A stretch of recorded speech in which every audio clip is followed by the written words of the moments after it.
is lesson 4 of the Indian judiciary, and in this we will be discussing about public interest litigations. अब before going into details, let me tell you the curriculum for this class. अब इस class में हम सबसे पहले ये deal करेंगे कि पब्लिक इंटरेस्ट लिटिगेशन होता क्या है. What is this thing exactly? Public interest litigation कितने मेजर टाइप के हुए हैं? We will have to remember the case names because अक्सर मैंने देखा है GS paper 2 as well as GS paper 3, मतलब एनवायरमेंट रिलेटेड पेपर्स में एज वेल एज पॉलिटी के रिलेटेड पेपर्स में अक्सर ये क्वेश्चंस आते हैं कि इंडिया में किस टाइप के पीआईएल ज्यादा चले हैं, इंडिया में किस टाइप के पीआईएल्स हुए हैं और कौन कौन से पीआईएल्स में बहुत सारे लैंडमार्क जजमेंट्स आए हैं. सो दैट इज समथिंग जो हम आज की क्लास में डिस्कस करेंगे. चलिए, the first thing that you should know कि पीआईएल आया कहां से था. Listen, in the 1870s America में ये कॉन्सेप्ट स्टार्ट हुआ था. अगर आपको पता है, अमेरिकन इंडिपेंडेंस के बाद there was a huge discrimination between the population. बहुत ज्यादा डिस्क्रिमिनेशन था यूएसए में. ठीक है, तो डिस्क्रिमिनेशन किसके बीच था? डिस्क्रिमिनेशन था between the whites and the blacks.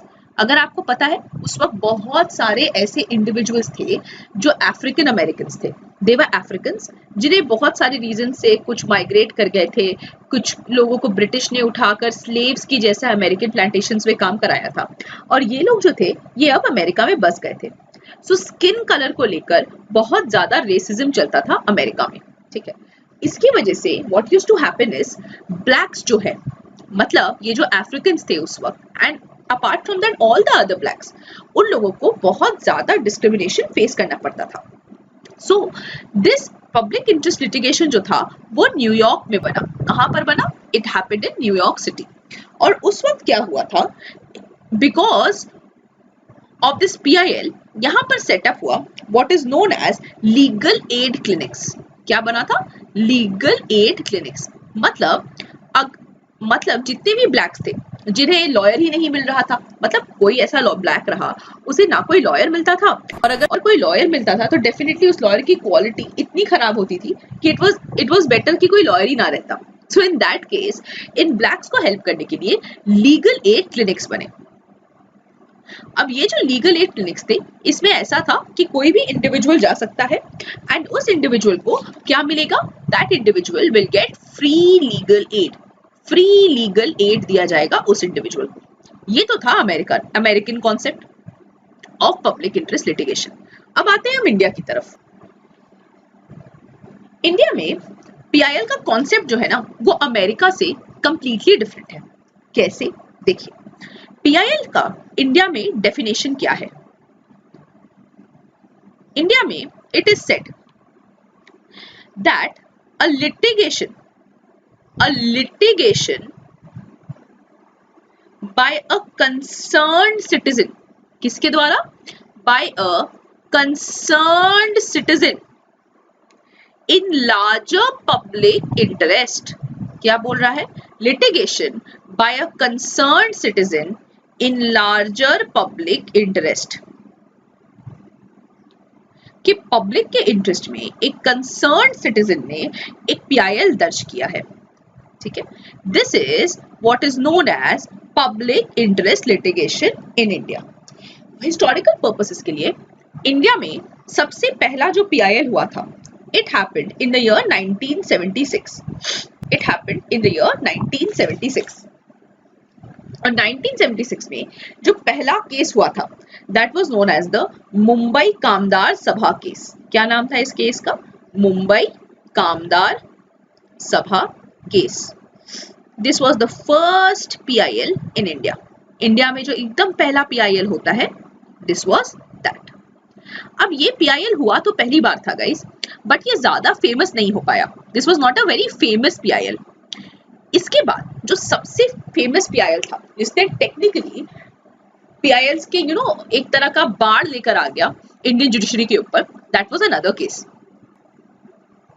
और ये केस था the Hussain Ara Khatoon versus government of Bengal. क्या था ये? हुसैन आरा खातून वर्सेस स्टेट ऑफ बिहार। ठीक है, अब इसमें क्या होता था, बात समझिएगा। पहले क्या होता था, अगर आपको याद है आर्टिकल 21 हमसे क्या कहता है, that we have a right to life and personal liberty, और इसे प्रोटेक्ट करने के लिए आर्टिकल 22 भी दिया गया है हमारे कॉन्स्टिट्यूशन में। और आर्टिकल 22 ये कहता है that we have a right against arbitrary arrest, मतलब अगर स्टेट को या पुलिस को या किसी भी ऑर्गेनाइजेशन ऑफ द स्टेट को हमें अरेस्ट करना है, they have to follow what is known as procedure established by law. क्या करना पड़ेगा उन्हें follow, procedure established by law. मतलब मैडम कैसे होगा, मतलब सबसे पहले हमने इसे फंडामेंटल राइट्स वाले क्लास में किया है, स्टिल मैं इसे आपको एक बार और बता दे रही हूँ। सो प्रोसीडियर एस्टैब्लिश्ड बाय लॉ में क्या होता है, सबसे पहले आपके खिलाफ एक केस दर्ज होगा, उस केस को इन्वेस्टिगेट करेगी पुलिस वाली टीम, उसके बाद वो लॉन्च करेगी first information report. After that आपको या तो अरेस्ट किया जाएगा और आपको बुलाया जाएगा, आपको ऑप्शन दिया जाएगा कि आपके नियर एंड डियर वंस को आप बताएं, और आपके जो क्लोज रिलेटिव्स हैं वो कोशिश करें कि वो आपकी बेल करा दें। अगर वो ऑफेंस बेलेबल है तो आपको बेल मिल जाएगी, अगले दिन कोर्ट में जाना, आपको बेल मिल जाएगी। ये सारा प्रोसेस आपको बताया जाता है।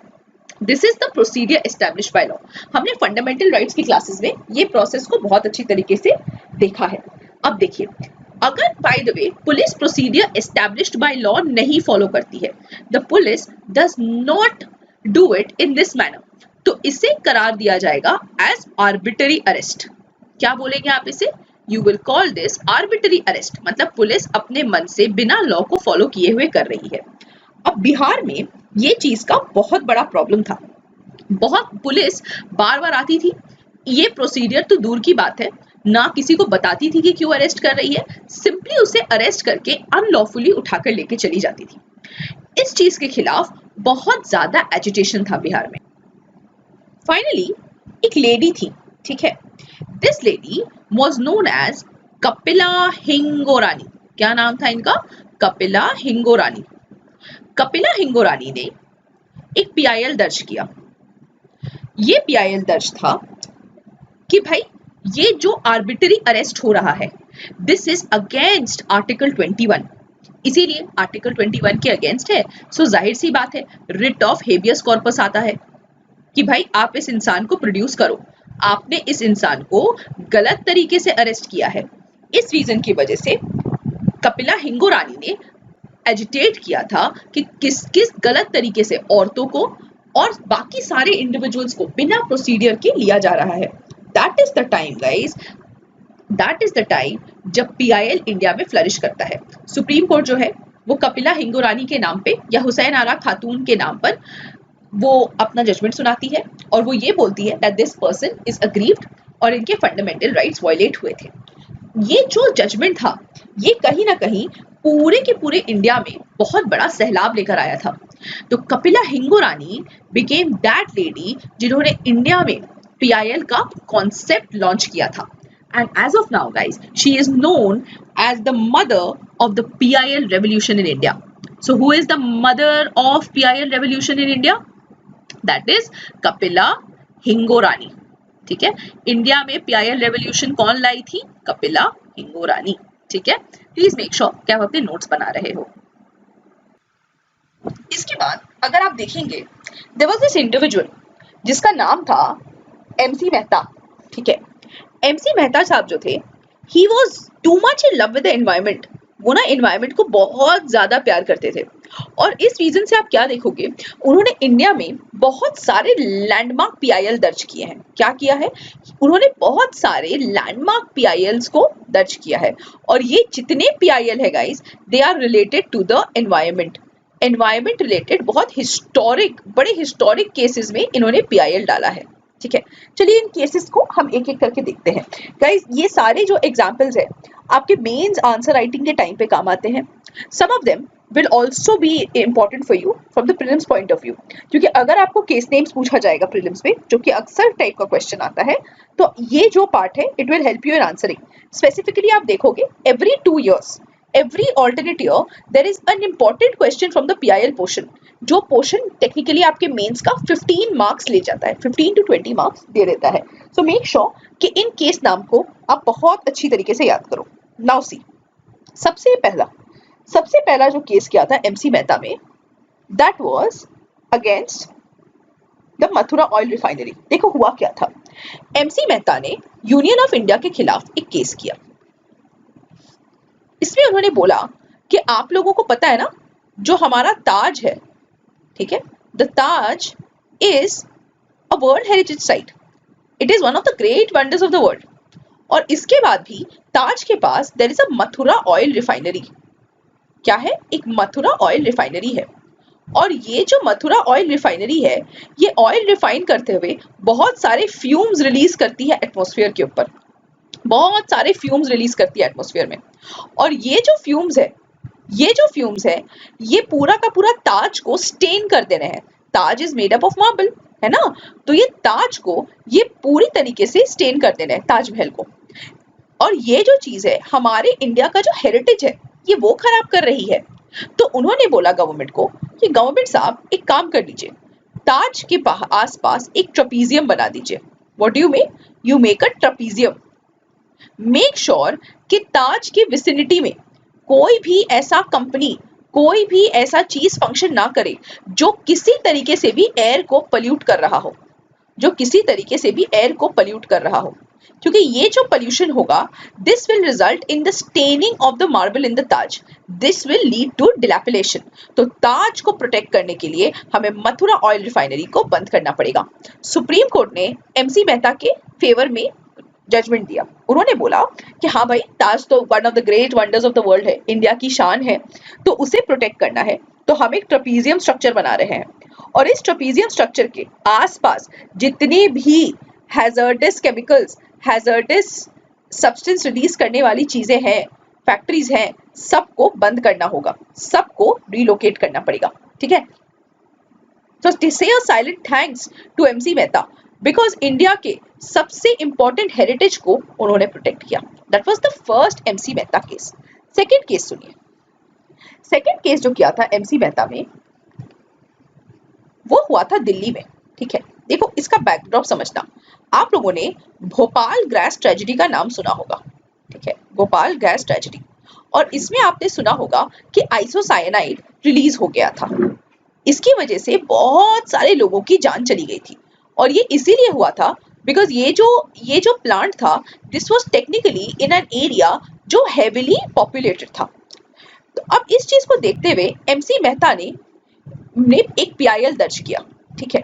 एंड ये जो उन्होंने PIL दर्ज किया था, he had done it against Shriram fertilizer. किसके खिलाफ किया था? श्रीराम फर्टिलाइजर.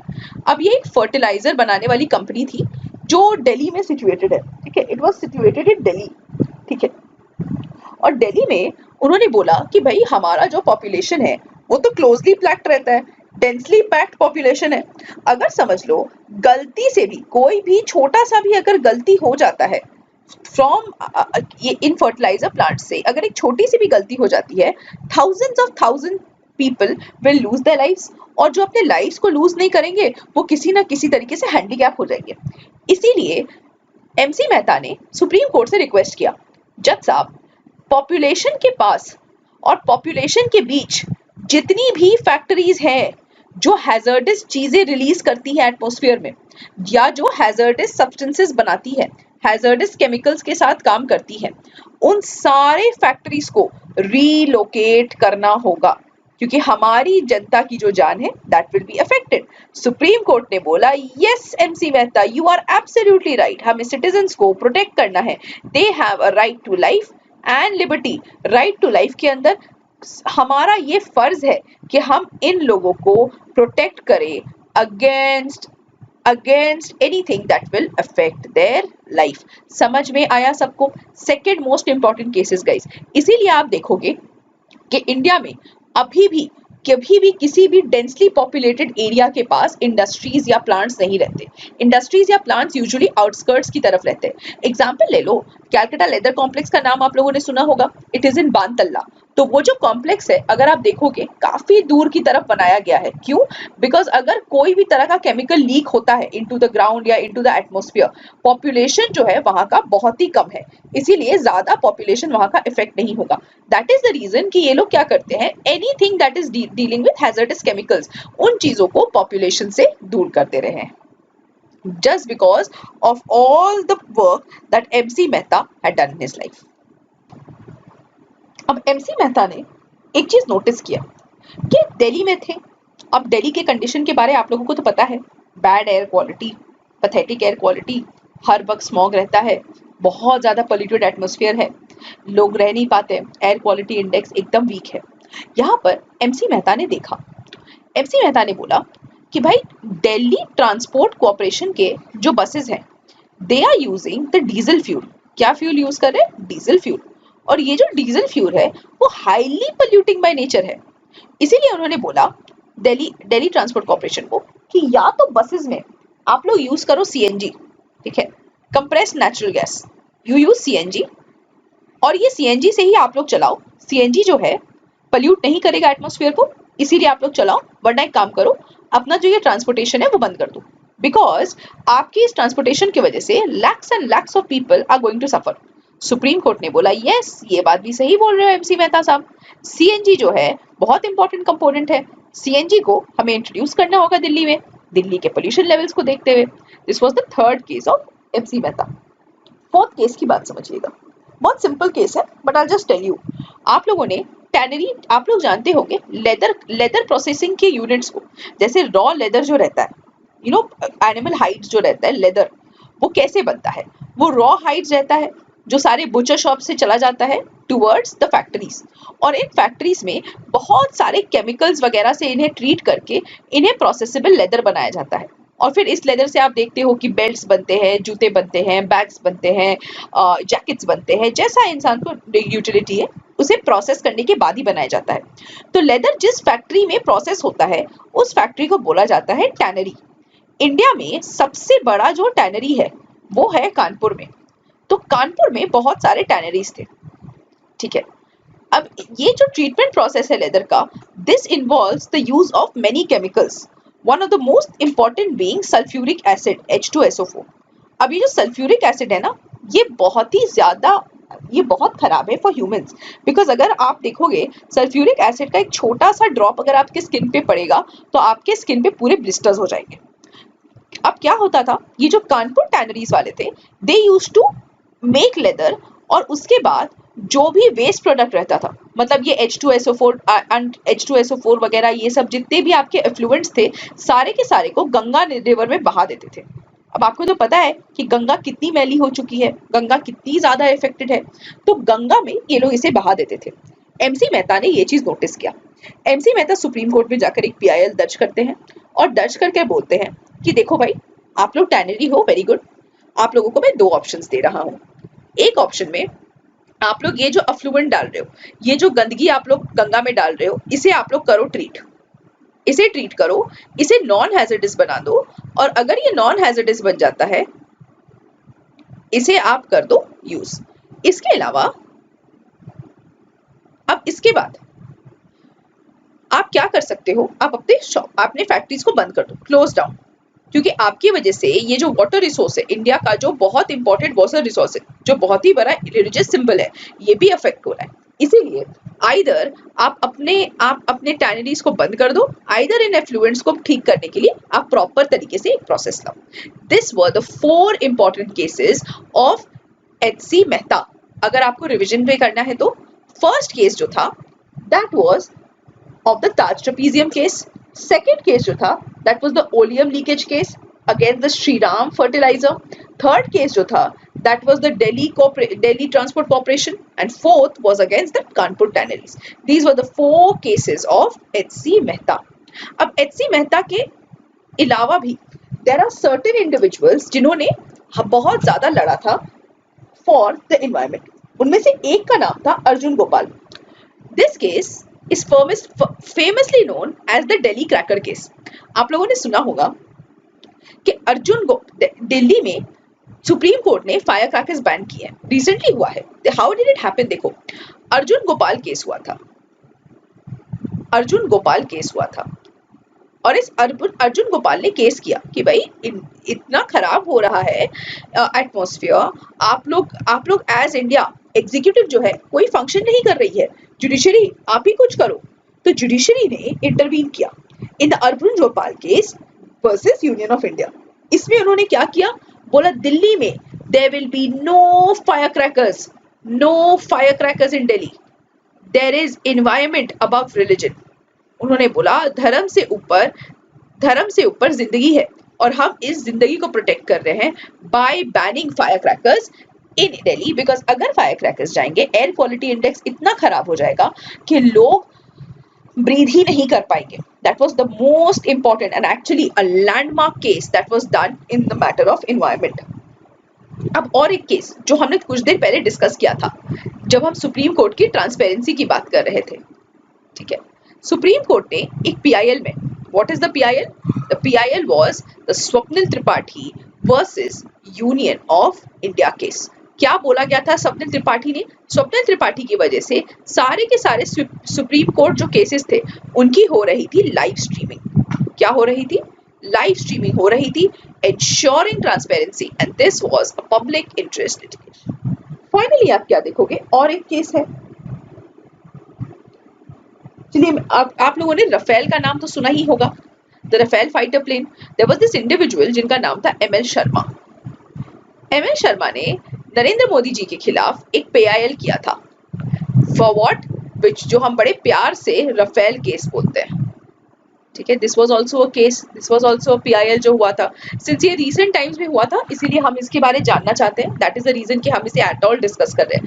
सो गाइस, इस वीडियो में मैं टेक्निकली क्या कर रही हूँ, मैं आपको सारे उन केसेस के नाम बता रही हूँ जो रिसेंटली हुआ था और बहुत ज्यादा इन न्यूज है, ताकि प्रीलिम्स लेवल पे और मेंस लेवल पे अगर आपको कोई क्वेश्चन आए इससे रिलेटेड आप इसकी जवाब दे पाओ।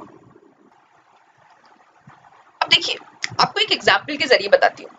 इंडिया में कुछ भी जो होता है ना, वो कभी भी आप नहीं देखोगे कि खुद से होता है। इंडिया में अगर कुछ होता है तो याद रखना कोई ना कोई ऐसा इंडिविजुअल है, कोई ना कोई ऐसा पर्सन है जिसने इस चेंज को लाने के लिए बहुत ही ज्यादा दृढ़ परीक्षा दी है। इनमें से अगर आप लोग नॉर्मली सुनते होंगे कि औरतों को शाम होने के बाद अरेस्ट नहीं किया जा सकता है, रात के टाइम किसी भी औरत को आप अरेस्ट नहीं कर सकते हो। फिर आप लोगों ने सिंघम मूवी में भी देखा होगा कि एक लेडी को अरेस्ट करने के लिए एक लेडी ऑफिसर की ही जरूरत है। यस, इसके अलावा यू विल सी कि किसी भी और कोई औरत अगर घर पे अकेली हो, कोई पुलिस वाला कभी उस घर में लॉफुली एंटर नहीं कर सकता, इवन इफ दैट पुलिस वाला हैज अ वारंट। इसका रीजन क्या है?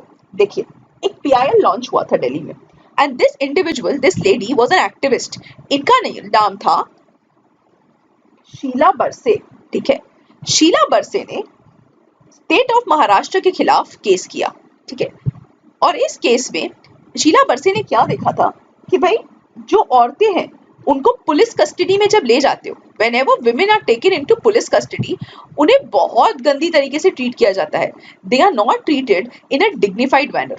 ये देखकर शीला बरसे बहुत ज्यादा दुखी हो गई थी, she was very sad. तो उन्होंने क्या किया, एक PIL दर्ज किया स्टेट ऑफ महाराष्ट्र के खिलाफ, ठीक है। इसमें उन्होंने बोला कि भाई जितनी औरतें हैं उन्हें प्रॉपर तरीके से ट्रीट करना होगा। भाई औरतें हैं, क्रिमिनल रिकॉर्ड हो ही सकता है, but they have to be treated with dignity. इसीलिए इसे देखते हुए और इनकी बात को सुनते हुए सुप्रीम कोर्ट ने एक वर्डिक्ट दिया। सुप्रीम कोर्ट ने क्या किया, they laid down guidelines for arresting a woman. क्या उन्होंने ले डाउन किया? Guidelines for arresting a woman. मतलब क्या? मतलब एक औरत को, सिर्फ एक औरत, एक लेडी ऑफिसर ही अरेस्ट कर सकती है। लेडी ऑफिसर ही एक लेडी को अरेस्ट कर सकती है। नंबर 1, किसी भी लेडी को आप शाम होने के बाद अरेस्ट नहीं कर सकते। आप सनसेट होने के बाद किसी भी लेडी को आप अरेस्ट नहीं कर सकते। Clause number 2। क्लॉज नंबर 3, अगर कोई भी ऐसी लेडी है जो पर्दा नशीन है, क्या है? पर्दा नशीन है, मतलब that lady covers her face, covers her hands, covers her legs, she covers her entire body। जैसे नॉर्मली समझो तो हिजाब लेती है या घूंघट लेती है। तो और अगर वो लेडी घर में अकेली है, पुलिस के पास अगर वारंट भी हो तो भी पुलिस उस घर को चेक नहीं कर सकता until she is not given appropriate time to cover herself. और अगर वो अकेली है तब तो पुलिस को एंटर करना ही अलाउ नहीं है। तो अगर आप एक चीज नोटिस करते हो, ये जो इम्पोर्टेंट केस था, this was speaking about the dignity of a woman. किसके बारे में बात कर रहा था? एक औरत के आत्मसम्मान, एक औरत की इज्जत के बारे में। अब जब हम औरत की बातें कर ही रहे हैं तो चलिए मैं आपको एक बहुत इंपॉर्टेंट केस के बारे में बताती हूँ। आप लोगों को पता होगा कि राजस्थान में चाइल्ड मैरिजेस बहुत ही ज्यादा कॉमन थे। A few years back Rajasthan में चाइल्ड मैरिजेस बहुत ज्यादा कॉमन थे। ठीक है, राजस्थान में देयर वाज दिस लेडी, ठीक है, जो पढ़ाती थी और इनका नाम था भवरी देवी। इनका नाम था भवरी देवी। और भवरी देवी जो थी वो चाइल्ड मैरिज के खिलाफ बहुत ज्यादा एजिटेट करती थी। She was completely against child marriage. वो सबको बोलती थी कि बच्चों को पढ़ाओ, बच्चों को लिखाओ, and so on and so forth, मतलब सोशली प्रोग्रेसिव चीजें सिखाती थी। अब जाहिर सी बात है, जो रूढ़िवादी सोच के लोग होंगे वो तो इस चीज पे अग्री नहीं करेंगे। तो उन्होंने क्या किया? They started socially and economically boycotting Bhanwari Devi. तो देखो, सोशली बॉयकॉट का मतलब क्या होता है? इंसान को पूरी तरीके से अलग, अकेला कर देना। इंसान को पूरी तरीके से अकेला कर देना, पहला। और सेकंड पॉइंट क्या होता है कि इकोनॉमिकली उसे काम ही नहीं करने देते थे, बच्चों को स्कूल में ही नहीं भेजते थे। बेचारी भवरी देवी पढ़ाती तो किसे पढ़ाती? तो कहीं ना कहीं भवरी देवी को बहुत ज्यादा उन्होंने तंग किया। इसके अलावा अगर आप देखते हो, Bhanwari Devi was actually tortured, beaten up, raped in the entire village, जिसकी वजह से वो बहुत ही ज्यादा अग्रीव थी। लिटरली कोई लॉयर उनका मदद नहीं कर रहा था, कोई डॉक्टर उन्हें ट्रीट नहीं कर रहा था, because she was raped, nobody was even treating हर।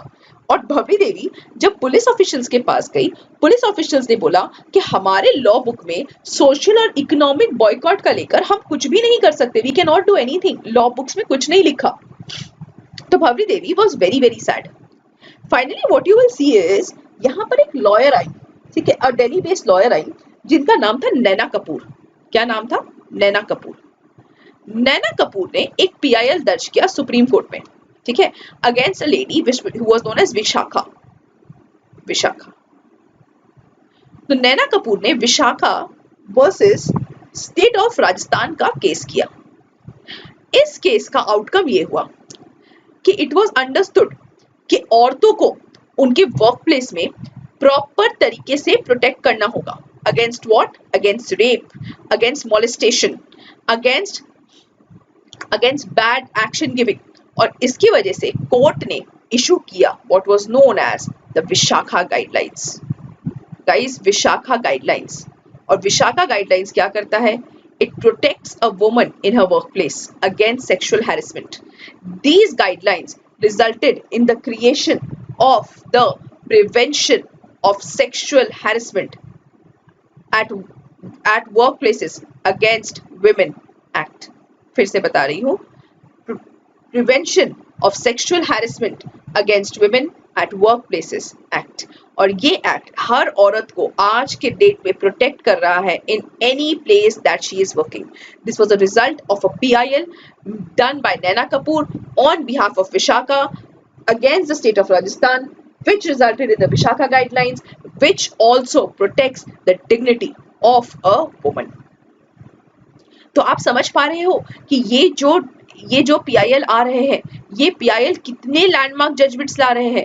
तो ये जो छोटा सा केस हुआ था राजस्थान में, एक छोटे से गांव का छोटा सा केस, आज हर मेट्रोपॉलिटन में, हर अच्छे सिटी में, हर छोटे से छोटे टाउन में एक औरत को अपनी डिग्निटी को मेंटेन करने का रास्ता दे रहा है। If you can understand it like this, कि एक पीआईएल लाखों एंड करोड़ों औरतों को आज के डेट पे इफेक्ट कर रहा है। This is the power of the public interest litigation. Now apart from that और भी बहुत सारे केसेस आए थे, हम एक एक करके उन्हें समझने की कोशिश करेंगे। अब देखिए, अब एक बहुत इंपॉर्टेंट क्वेश्चन का जवाब पूछते हैं, एक प्रैक्टिकल क्वेश्चन का। अगर आपको सुप्रीम कोर्ट में केस करना है, how much money do you need? Her normal individual को भी पता है कि सुप्रीम कोर्ट पे केस करने के लिए you need lakhs and lakhs of rupees, minimum तो 10 लाख रुपए लेकर चलो। हितम, I am just telling you hypothetical figure, don't take me very seriously. But अगर आपको सुप्रीम कोर्ट में केस करना है, करीबन आपको 10 लाख रुपए हाथ में लेकर चलना चाहिए। What I mean to say by this is कि the legislation or applying for a case in the Supreme Court is very very expensive, है ना? बहुत ज़्यादा expensive प्रोसेस है ये। मगर सुप्रीम कोर्ट का पावर क्या है? सुप्रीम कोर्ट का काम ही तो ये है कि ये सारे के सारे लोगों को प्रोटेक्ट करे। It is the job of the supreme court to protect the fundamental rights of its citizens. इसकी वजह से सुप्रीम कोर्ट ने एक बात बोली है कि देखिए, अगर आपके पास कोर्ट फीस देने का पैसा नहीं है, you do not need to pay any fees, आपको फीस देने की जरूरत नहीं है। अब आप बोलेंगे सर ठीक है, फीस तो नहीं देंगे कोर्ट की, मगर सर लॉयर्स तो हैं, लॉयर्स की फीस तो हमें देनी पड़ेगी, वरना डॉक्यूमेंटेशन कौन करेगा? कैसे डॉक्यूमेंटेशन होगा? मुझे कैसे पता कौन से आर्टिकल नंबर में क्या लिखा है? आप नॉर्मली एक अनपढ़, एक सीजन क्रिमिनल्स के बारे सोचो, जो ये होते हैं ना चोरों चक्के, उन्हें छुड़ाने का क्या तरीका है? I mean how will the widow और the wife of such a man, जो एक सीजन चोर है, इतना पैसा जुगाड़ पाएगी कि वो सुप्रीम कोर्ट में या हाई कोर्ट में जाके केस लड़े? तो सुप्रीम कोर्ट ने कहा है, मेरे पास आने के लिए आपको कोई कोर्ट फीस भरने की जरूरत नहीं है, आपको कोई डॉक्यूमेंटेशन भी करने की जरूरत नहीं है। हमने बोला सर तब केस कैसे होगा? तो सुप्रीम कोर्ट ने बोला आप कुछ नहीं कर पाओगे, आप इंडिया के 22 लैंग्वेजेस है हमारे 8th शेड्यूल में। हमने बोला यस सर। बोला इन 22 लैंग्वेजेस में से किसी भी एक लैंग्वेज में आप मुझे एक नॉर्मल लेटर लिख दो, अपने इश्यूज को स्टेट करते हुए अपना एक नॉर्मल लेटर लिख दो। अगर मुझे कोर्ट को ऐसा लगेगा कि ये जो मैटर है ये बहुत ही ज्यादा इंपॉर्टेंट है, कोर्ट इसे खुद ही से डॉक्यूमेंट कर देगी। कोर्ट क्या करेगी? खुद ही तरीके से इसको डॉक्यूमेंट कर देगी। And the court will by itself convert this letter into a PIL। क्या करेगी? It will convert the letter into PIL। This is known as the epistolary jurisdiction of the Supreme Court. The epistolary jurisdiction of the Supreme Court. ये epistolary powers से supreme court क्या करेगा? एक normal letter को convert कर देगा PIL में। कहीं ना कहीं आप देखो तो ये सुप्रीम कोर्ट अपने मन से कर रहा है। They are doing it with their own will. This is the suo motu power of the Supreme Court. So PIL जो है, it gives the Supreme Court what is known as the suo motu power. अब एक बात समझना, ऐसा जो ये instrument है, PIL का जो इंस्ट्रूमेंट आप देख रहे हो, ये बहुत ही ज्यादा पावरफुल इंस्ट्रूमेंट है। If you notice it properly, it is a very very powerful instrument. लोगों के हित में ये इसने बहुत अच्छे अच्छे जजमेंट्स दिए हैं। इन्होंने बहुत अच्छे अच्छे जजमेंट्स दिए हैं। And if you notice it like this, उन्होंने लोगों को लिटरली टेम्परेचर, इन्वायरमेंट के इशू से खत्म किया है, इसने लोगों को बचाया है, औरतों को बचाया है। It has upheld the dignity of the women. That is the reason कि आप देखोगे कि PIL is very very famous. मगर गाइज अक्सर इस चीज को मिसयूज किया जाता है। How is it misused? See it like this. For example, there is a particular builder, ठीक है, एक बहुत बड़ा बिल्डर है, वो कहीं प्रॉपर्टी बना रहा है, he is making large buildings. और इन लार्ज बिल्डिंग्स में आप क्या देखोगे कि अगल बगल के बहुत सारे लोग हैं, या उसका कोई ऐसा पर्टिकुलर इंडिविजुअल है जो खुद ही किसी ना किसी तरीके से खुद इसका राइवल है। वो क्या करेगा? इसे एक तरह से ब्लैकमेल करेगा कि एक काम करो, तुम इस प्रोजेक्ट में मुझे हिस्सेदारी दो, अदरवाइज मैं सुप्रीम कोर्ट में जाऊंगा, मैं PIL दर्ज कर दूंगा। सुप्रीम कोर्ट इन्वेस्टिगेशन तो बाद में करेगी, पर सबसे पहले आपके इस प्रॉपर्टी पे क्या करेगी? It will put a stay order. और अगर बिल्डर के इस प्रॉपर्टी पे स्टे ऑर्डर लग जाएगा, कहीं ना कहीं बिल्डर को क्या करना पड़ेगा? बिल्डर विल हैव टू पे इंटरेस्ट, क्योंकि उसके वहां पर सामान तो पड़ा रहेगा। सो बिल्डर विल पे से 1% और 2% interest in a day. In this way what you can see is बहुत बड़ा प्रॉब्लम हो जाएगा, पूरी तरीके से इकोनॉमी इंडिया का रुक जाएगा। इसीलिए कभी कभी इस PIL को, जो पब्लिक इंटरेस्ट लिटिगेशन है, इसे मिस इंटरप्रेट करके प्राइवेट इंटरेस्ट लिटिगेशन भी कहा जा रहा है, कि लोग अपने प्राइवेट सेल्फिश पर्पसेस के लिए ऐसे लिटिगेशंस को यूज कर रहे हैं। अब इस रीजन की वजह से सुप्रीम कोर्ट ने कुछ सर्टेन ग्राउंड्स बता दिए। सुप्रीम कोर्ट ने एक ग्राउंड दे दिया, ठीक है, दे मेड अ कोड, और उन्होंने बोला कि अब हम जो PIL रजिस्टर करेंगे वो इन सर्टेन ग्राउंड्स के अंदर ही रजिस्टर करेंगे। ये ग्राउंड्स है, number 1 bonded labour, number 2 neglected children,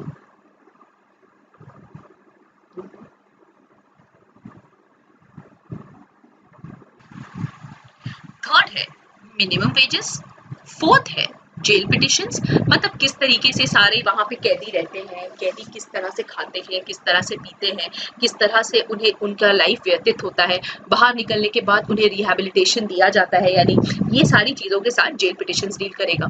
फिर आता है पुलिस पिटिशंस, कि पुलिस को कितना पावर है, पुलिस में कितना ज़्यादा इंटरफेरेंस हो रहा है, पुलिस को के पावर्स को किस तरीके से जुडिशरी बचाता है, पुलिस के आर्बिट्री एक्शंस को कैसे रोकता है, ये सारी पुलिस पिटिशंस के अंडर आती है। फिर आता है प्रोटेक्शन ऑफ वुमेन, वुमेन के खिलाफ तो हमने देख ही लिया है, उन्होंने prevention of sexual harassment act निकाला है, रिसेंटली सुप्रीम कोर्ट ने पॉस्को एक्ट भी निकाला है बच्चों को बचाते हुए। फिर आप देखेंगे protection of scheduled caste and scheduled tribes, finally right victims and environment. So these are the 9 grounds on which Supreme Court is saying कि I will allow PILs. इसके अलावा कोई भी केस अगर आता है उसे आपको SLP यानी स्पेशल लीव पिटीशन के थ्रू कोर्ट में डालने की कोशिश करनी होगी। तो ये अब PIL जो आप देखते हो बाढ़ के जैसा आ गया था सुप्रीम कोर्ट में, तो सुप्रीम कोर्ट ने फिल्टर का प्रोसेस डाल दिया। फिल्टर के प्रोसेस में सबसे पहले ये 9 ग्राउंड्स दे दिए गए कि देखो इन 9 ग्राउंड्स के अलावा सुप्रीम कोर्ट फिलहाल किसी PIL को नहीं देखेगा। उसके बाद देखो कैसे होता है, आप एज एन इंडिविजुअल समझिए आप जाकर एक PIL रजिस्टर करते हो, ये जो PIL है पहले चेक किया जाएगा by the registrar of the supreme court. कौन चेक करेगा? Registrar of the supreme court. वो सबसे पहले चेक करेगा कि क्या ये केस इन 9 हेडिंग्स के बीच अंदर आता है। अगर वो देखता है कि हाँ ये 9 हेडिंग्स के बीच में आता है तो ओके फाइन, वो सुप्रीम कोर्ट में उसे कर देगा admit, they will admit it. लेकिन अगर ये देखा गया कि PIL किसी गलत पर्पस के लिए दिया गया है या जो PIL है वो फ्रिवलस है, स्टूपिड है, supreme court can try that person on basis of contempt of court. और मैंने तो आपको लास्ट क्लास में बताया ही है कि कंटेम्प्ट ऑफ कोर्ट जो है वो कितना सीरियस मैटर है एंड चीफ जस्टिस जो है उसे कितनी ज़्यादा सीरियसली ले लेते